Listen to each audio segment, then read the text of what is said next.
L'été approche, avec lui la bonne ambiance des festivals. On aura l'occasion de vous faire vivre tous ces rendez-vous pendant toutes les grandes vacances. Mais certains événements commencent dès maintenant leur programmation.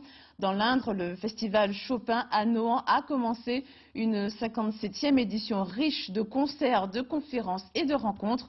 Petit tour d'horizon au pays de Georges Sand avec Jean-Philippe Helm et Valentin Boulet.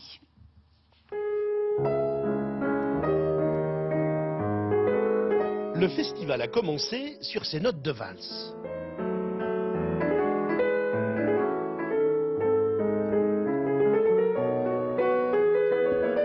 Yves-Henri est au piano, Chopin est à l'honneur pour 3 week-ends en juin et 1 semaine en juillet.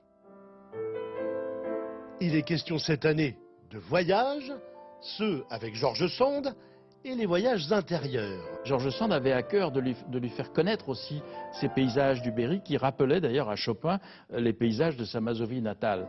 Et donc pendant les premiers séjours, les 3 premières années à peu près, il est allé comme ça jusqu'en Creuse d'ailleurs.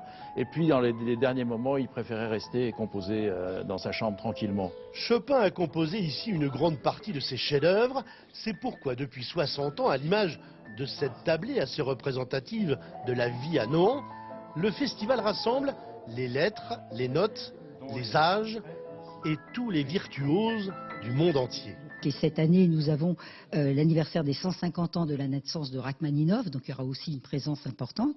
Mais il y a aussi autour de la musique qui est jouée, tout ce qui est littérature autour de la musique et des conférences avec des historiens, avec des écrivains. Et notamment pour ce week-end, nous avons Alain Duhaut. Grand spécialiste de la musique classique, il parlera d'exil et de mélancolie, point commun entre Chopin et Rachmaninov. Il y aura aussi notamment 2 jeunes génies du piano, Alexander Malofeev et le japonais Mao Fujita. 57 ans que ça dure. La musique romantique, elle a ceci de particulier que les compositeurs mettent dans leurs œuvres leurs propres sentiments.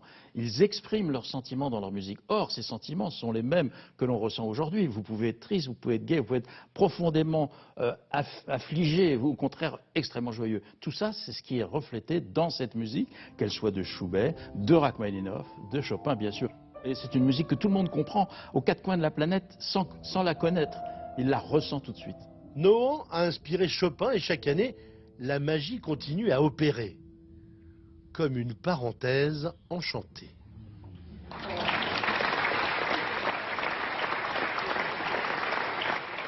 C'est la fin de ce journal. Merci de nous avoir suivis.